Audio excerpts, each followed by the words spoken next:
Welcome to the Lost Vet podcast, where we are helping you to get back to your passion and purpose. I'm your host, Dr. Melodie Chan, and in today's episode of Destination People, my guest Deb Reeder will walk us through a scenario in which a veterinary tech is promoted to team lead, but things aren't quite going according to plan, and they're feeling like they're not being fully respected by at least one member of the team. Have a listen. Deb, always a pleasure to have you on as a guest. Thank you, Melody. I'm looking forward to it. Your So, tough Deb, question. I know tough questions. I'm actually curious about how you would help to coach through this scenario. So, if you can put your coaching cap on for us, we often see in clinics where they're promoting internally, which is great. It's great for professional development, personal development.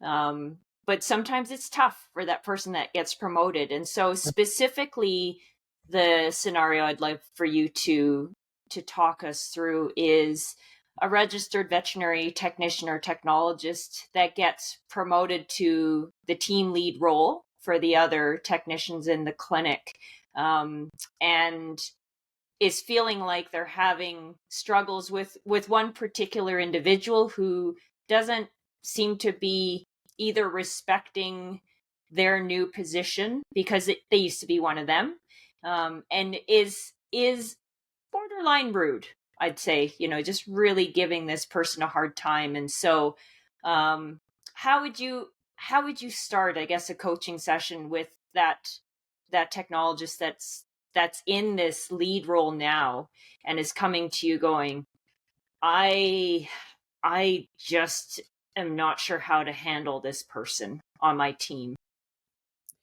Um, Great, question. I think the first thing I would want to do is just observe the workings of the practice, just the dynamics, the energy.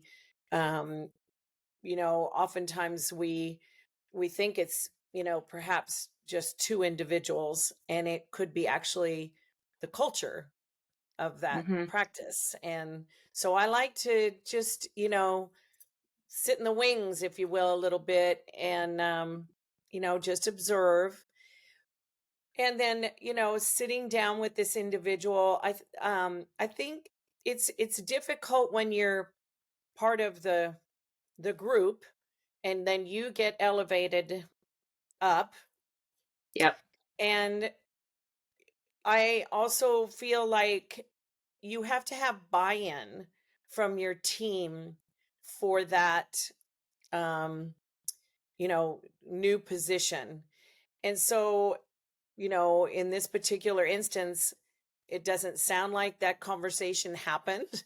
And Mm-hmm. I would want a conversation with the whole team to occur.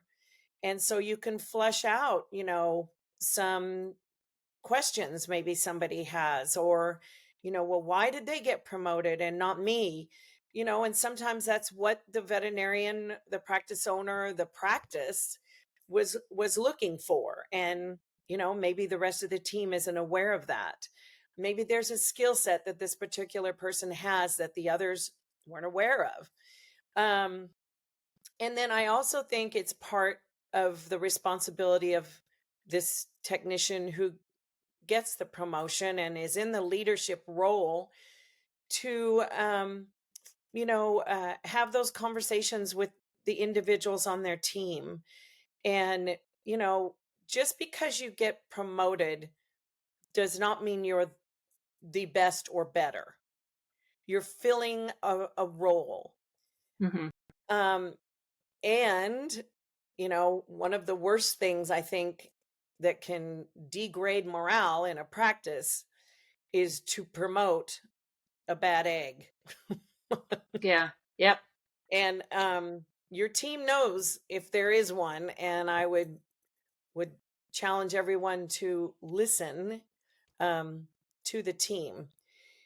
So, I again, it comes back down to being willing to have those conversations, um, to just kind of flush out what, you know, where is this not working? And it may truly just be a personality thing. And yeah, there's not too much sometimes we can do. You're not here to change somebody's personality. Yeah. And so maybe it's, the practice, I don't know what that scenario looks like, but maybe that person is, move to a different area of the practice so that this leader is not overseeing them, 24/7. Mhm. um, or if that person really felt like they wanted to contribute in a way to the practice in a leadership role, well, let's talk about that. What does that look like? Maybe I mentor you, or maybe you oversee this piece of the practice.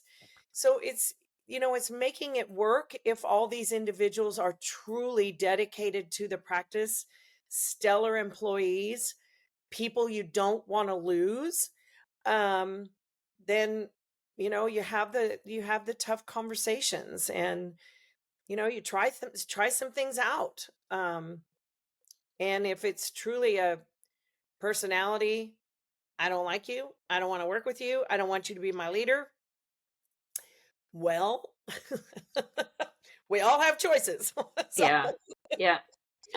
Oh, in your experience, like I think from just talking through this, it sounds to me, one area to look at is there seems to be this missing communication gap between when the person was still working on the team and then when they became promoted. And maybe there wasn't um that change discussion of, again, maybe this is the first time also that they've had team leads, yeah. and so why are they doing this? And um in your experience, how often should the hospital managers or the decision makers, let's call them, how often should these decision makers be communicating to the floor team, like the people on the ground, so that it doesn't feel like, I've heard this before, oh, they only come down and talk to us when we've done something bad or something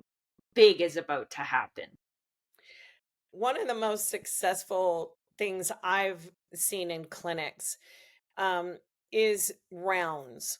Okay. Not only rounds with the patients, but when you have change of shifts, like, I'm going to call it the night shift to the day shift, and they all do rounds in front of each of the stalls or in ICU, or here's the surgery cases, we're passing this off, this is what we observed. Though I think that is so important because that is a communication. And I think you need to have that same type of communication with your staff. I think technicians should be included in the rounds. They're the ones pretty much going to be doing a lot of the treatments and, Hmm. whatever.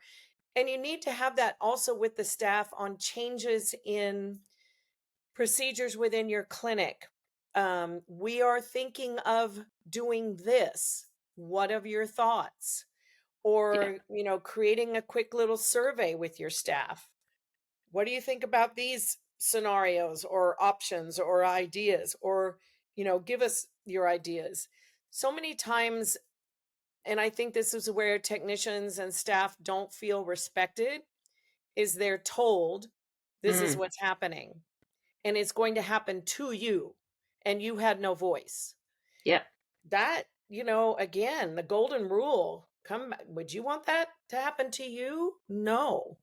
And it's not that you have to agree with every, idea that comes across or situation or whatever, but at least give people who are going to be involved in this change, or a leadership situation that's occurring in the practice, at least give them the opportunity to voice and be a part of that decision. That's how successful practices, in my opinion, work well, is everyone feels that they are part of the team, they had a voice in whatever situations are happening. um it's a culture of we're in this together. It's not to you by us. Hmm. I think the other piece that this reminds me of, one of the best pieces of leadership management advice I've ever been given was that no information should come as a surprise to anyone on your team. Right. And I worked with a brilliant manager who was always so good at breadcrumbing, and just planting the idea, putting the idea, getting you involved, so that when a shift would happen or when something was changing, you already knew it was coming. It wasn't like it was a big thing. And so that's Uh, what, your conversation reminds me of why you're getting people involved on these communication cadences that are happening at a much more frequent and regular beat, if you will. well, and who knows? Maybe somebody will come up with an idea or a perspective or an option that you never even thought of that might be for the better. And I loved your, comment about don't surprise, your staff. That's one of the biggest things one of my mentors taught me is don't ever surprise your client. Mm, So, same thing. Don't surprise your staff. yeah, So, yep, very, very true. And we just, yeah. again, slow down. I think these situations are tough though, because they're now they're now in the thick of it, and there's conflict, and Yes. I think this is a whole other sort of discussion of how do you tease things out from there. Is it to a point probably where a third party needs to be involved, and then it's delicate hands of not telling each party involved how they should behave. My brain's going in so many directions of just, what's the team charter, Right. what are the values in which we are going to live through, and oh wait, what's a team charter, what does that even mean? If you don't know, then you can go back and listen to one of our previous episodes on what a team charter is. Cole's notes is, what do we all agree is reasonable to expect of each other, and those tenets there. And it's, you know, we're not built to get along with everyone and like everyone. Where No. I'm, that's not part of the deal. Yeah. Yeah. But when you're in a situation where the the more prioritized challenge is working for this practice, supporting these clients and being there, for the betterment of the patient, then you have to again find that common ground where we're not going to always agree here. I'm probably not going to take you out to lunch every day, and try and be your friend, but we're here for this purpose. And while we're Exactly. here for this purpose, what's our common ground where we can get along, make this work, and, perhaps it's even challenge each other with respect, you know, um, okay, I want to know where perhaps I did not communicate that as well as I should have, or I overstepped my bounds, or as a leader, I, didn't stand up to how you felt like I should. So again, there's a way to help people grow softly by Hmm. gently challenging them and listening. And, if you're committed to growth, you're open to those conversations as well. Yeah. I think you bring up a good point in that you don't actually have to like everybody that you're working with in the clinic. And it's almost feels blasphemous to say, because everyone's like, oh no, you should really try to find something and like something about everybody, or like really get along with them and be friends. And I think it's okay to realize that's really not a realistic expectation.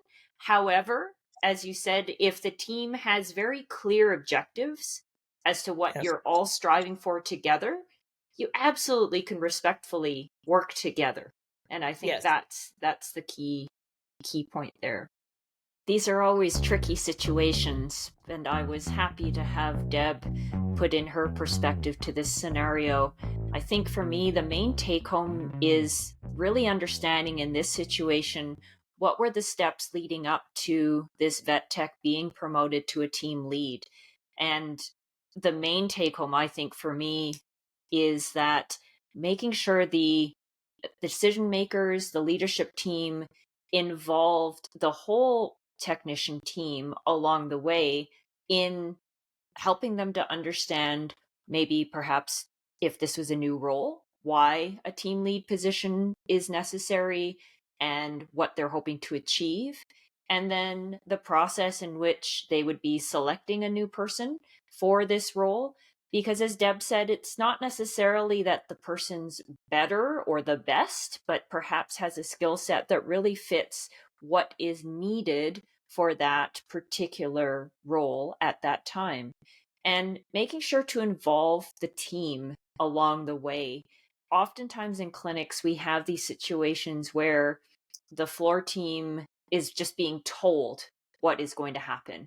And there's no background, there's no lead up. Again, as I mentioned, no change, no big announcement should ever come as a surprise to people in that veterinary clinic. So making sure that the appropriate communications and involvement has been done along the way.